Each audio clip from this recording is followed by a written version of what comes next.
Good morning, guys. I am starting a little bit bright and early this morning, so I just wanted to hop on here and give you all a minute to hop on.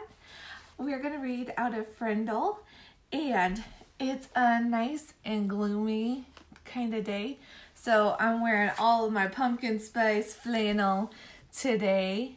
But we're going to be reading chapter 10. So I'm going to give you a recap about what is going on in Frindle. Okay, Frindle, oh boy, Nick, he is a mischievous he's not a little boy, he is a boy, but he's not little. He is a 5th grader. In the first day of school, he thought, I'm going to get that Mrs. Granger, who is a veteran teacher who has seen all, done all. He thought, I am going to delay her. And we're not going to have any homework our first day of school. But guess what? His delaying question did not get him out of homework. Instead, it got him his original assignment, and his question became another assignment. So he was supposed to research how a word got in a dictionary. So he did a really great job of answering that question. I was so impressed with his research skills with that. So he was supposed to give an oral report the next day.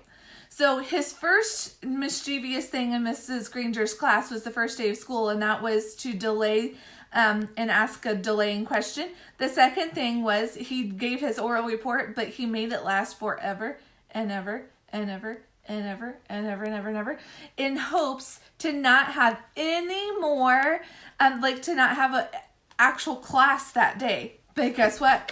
Mrs. Granger has been there, done that, seen all, done all, and she was able to do all of that classwork in 8 minutes. So his second thing did not work. But that day when he went home from school, he thought of something that she said. She said, well, she said Nicholas, dog means dog because you say that dog means dog.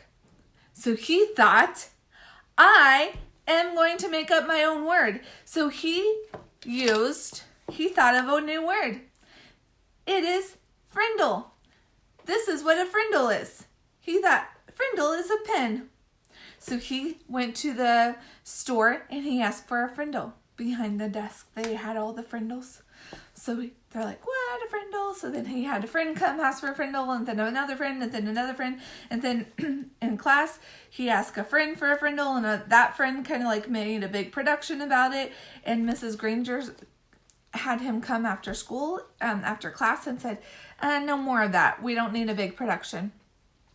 And he said, I'm sorry, I didn't have my Frindle.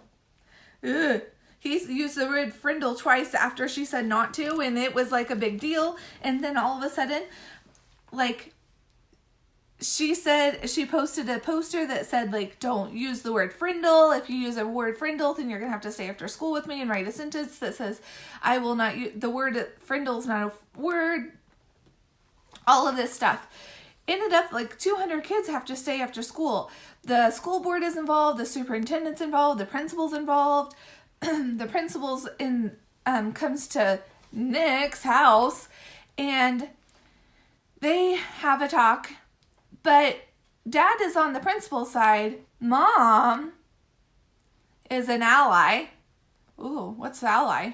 Ally is on Nick's side. And she says, well, you know what? I don't know what the big deal is. It's just a made-up word. It's not really hurting anyone. It's not being mean. It's nothing like that. Now, eventually, Dad kind of gets on Nick's side. But what was said whenever the principal leaves, they said, now, if you're being disrespectful, this is going to be a problem. But he wasn't being disrespectful. So now our new chapter is the freedom of the press. Have you ever heard of that before? I've heard of that before, the freedom of the press. What is the press?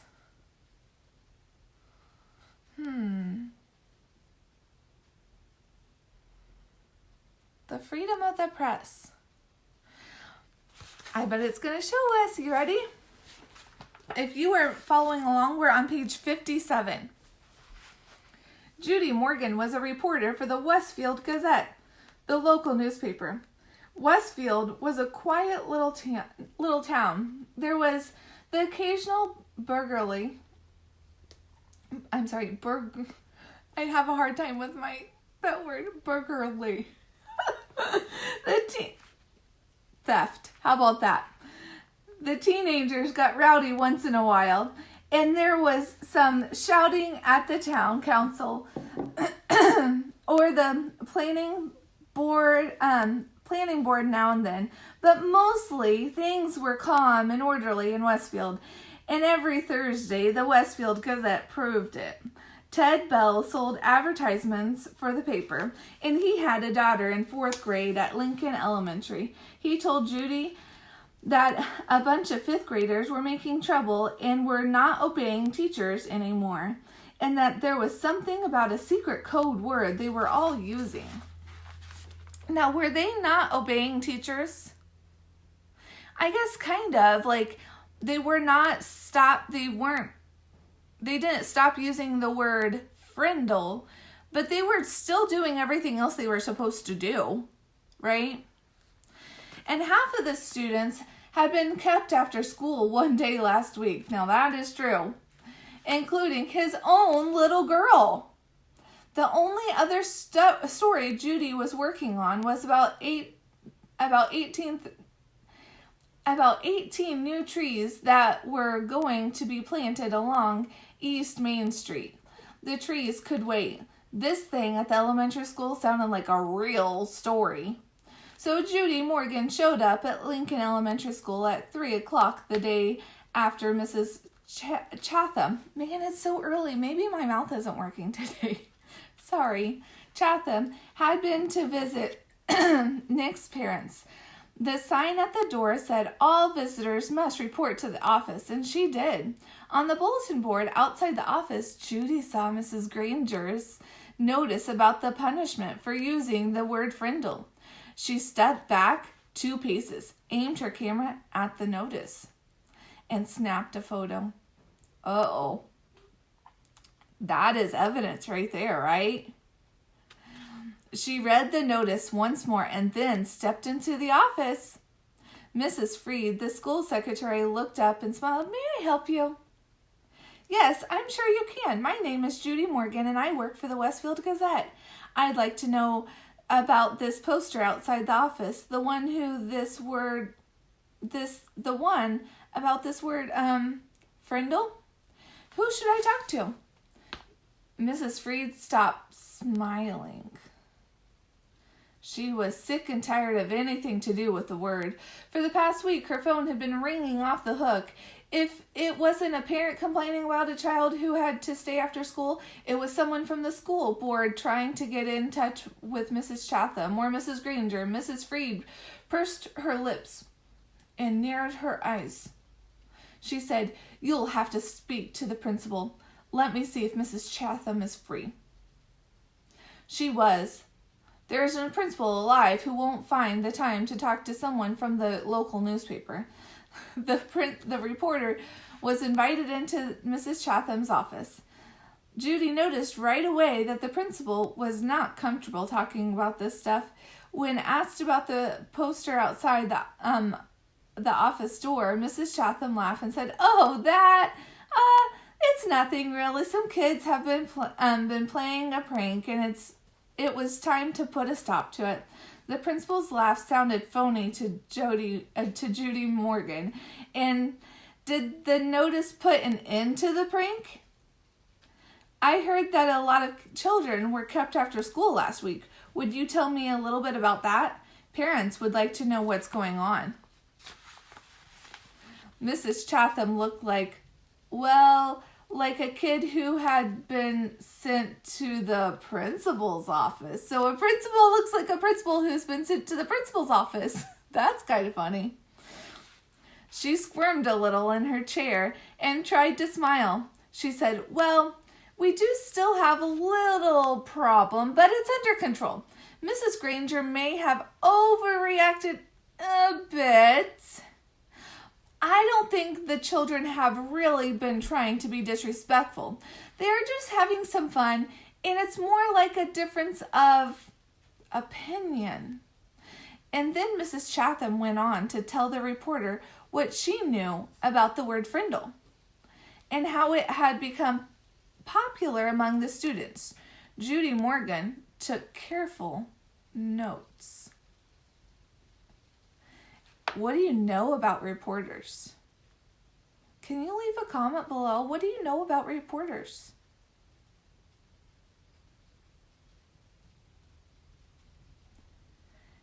I have a prediction about what kind of note-taking skills they have. Do you have a prediction about what kind of note-taking skills they might have? I bet they have some really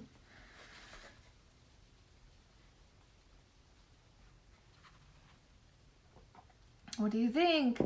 I think they have really good note-taking skills. I have to take my time, but I bet they can buzz through their notes. And when the principal had finished, Judy said, "Would you mind if I asked Mrs. Granger a few questions?" Uh-oh, Mrs. Granger is full of opinion, isn't she?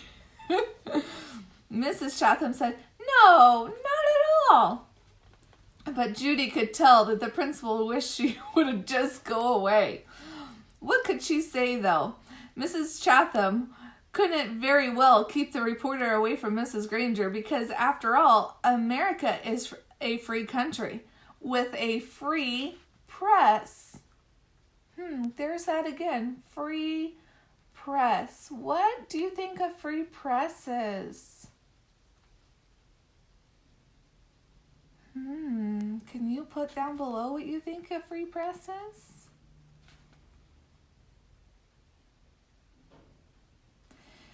If Judy really wanted to, she could walk to Mrs. Granger sooner or later. She really didn't have to have permission. She could just do it. It was sooner. In 3 minutes, Judy Morgan was standing in the doorway of room 12, looking at Mrs. Granger. There were about 15 children sitting at desks scattered around the room, busy writing out their 100 sentences. She knocked, and the teacher and students looked up from their work. "I'm Judy Morgan from the Westfield Gazette, Mrs. Granger. May I have a word with you?" What do you think she's going to say?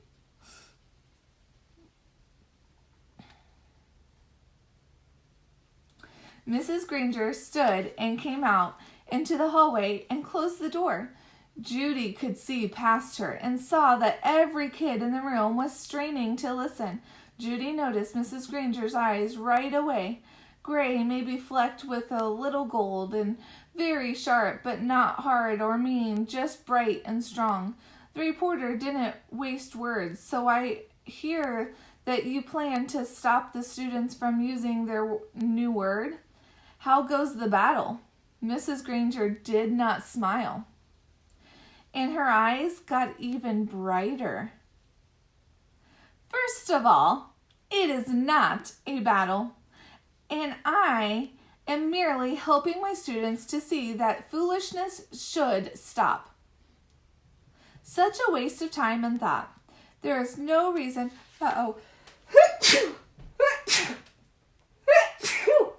Sorry, I was hoping it would pass. It did not. "Such a waste of time and thought. There is no reason to invent a new word and a useless word. They should each learn to use the words we already have. But of course, all of this is just a silly fad. And when you add an E to fad, you get..." What do you have when you have the word fad? If you have the word fad,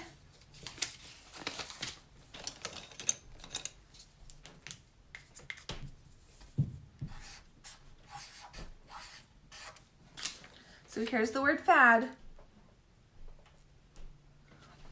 Now if I add an E to it, what do you get?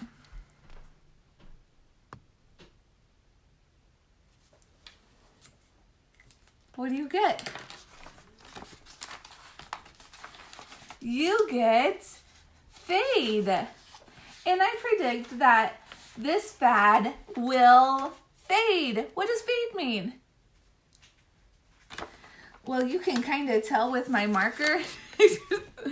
My marker is kind of running out. It's starting to the ink is kind of faded. It's not very strong there, right? So eventually you're not going to be able to see it. It's going to go away. Judy looked up from her notepad and asked, any idea how it all got started? How did it get started? She very well knows how it got started, doesn't she?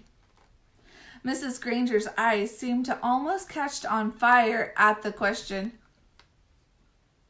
And she said, yes, I have a very good idea of how it all got started. It was one young man's idea, a 5th grade student named Nicholas Allen. And now you will have to excuse me, Miss Morgan, for I have papers I must grade. Oh boy. And with a brief, firm handshake, Mrs. Granger ended the interview. Gracious.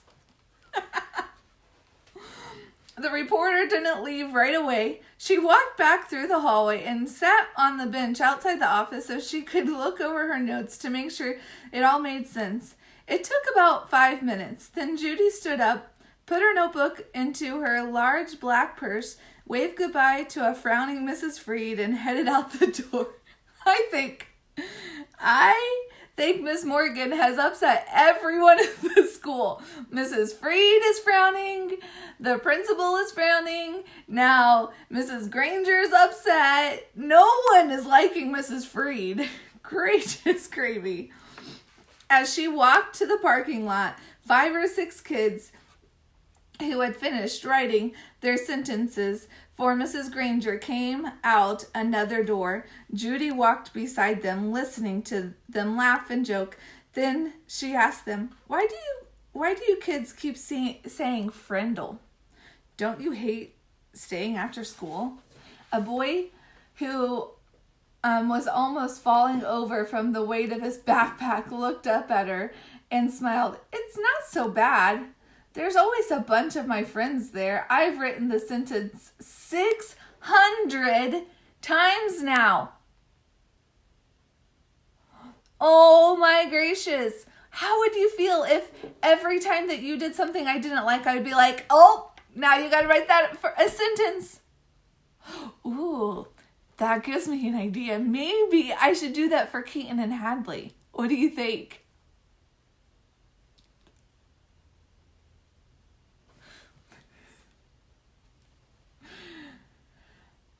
That would be so sad. Oh my gracious. And then the kids said Mrs. Granger didn't even look at their punishment papers anymore. They were sure, because where you were supposed to write, I am writing this punishment with a pen so they're supposed to write with their pen.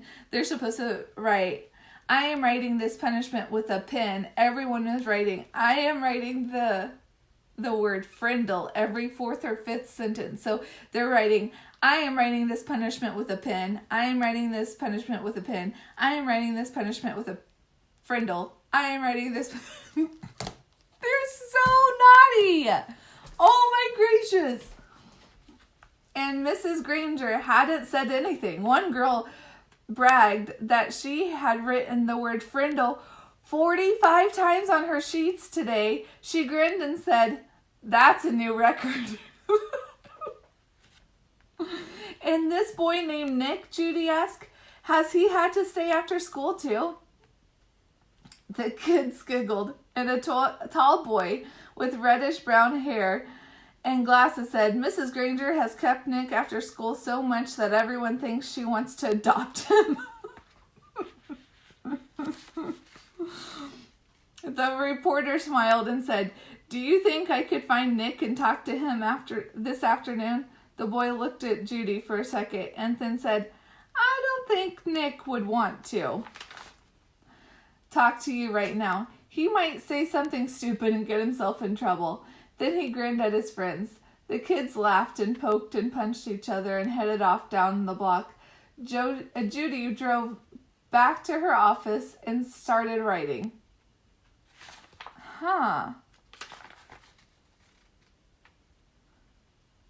That makes me wonder.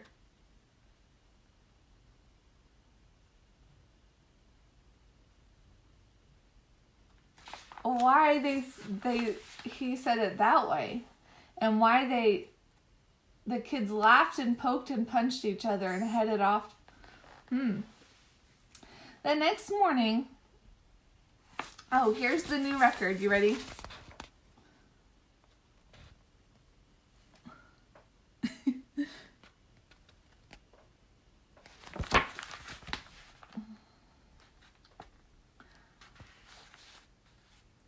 The next morning, a brown envelope arrived at the Gazette office addressed to Judy Morgan, and below her name was written Frindle Story. When Judy opened it, there was a class picture of the 5th grade at Lincoln Elementary School. Mrs. Granger and the 6 other teachers were standing at the ends of the rows, and the kids were dressed neatly, hair all combed, but there was something odd about the picture. Who remembers what's odd about the picture?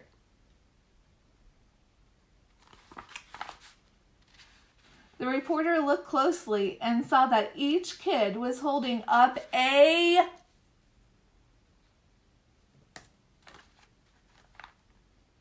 pen, and each little mouth was puckered in the same way. She was puzzled for a second, but then she said softly, "Of course, they were all saying Frindle."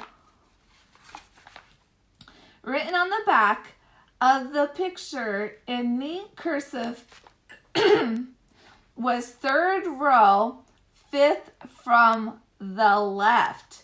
Judy looked at the picture, and there she saw the same grinning red-haired boy with glasses that she talked to in the school parking lot yesterday. She chuckled and said, well, pleased to meet you, Mr. Nicholas Allen." I was right.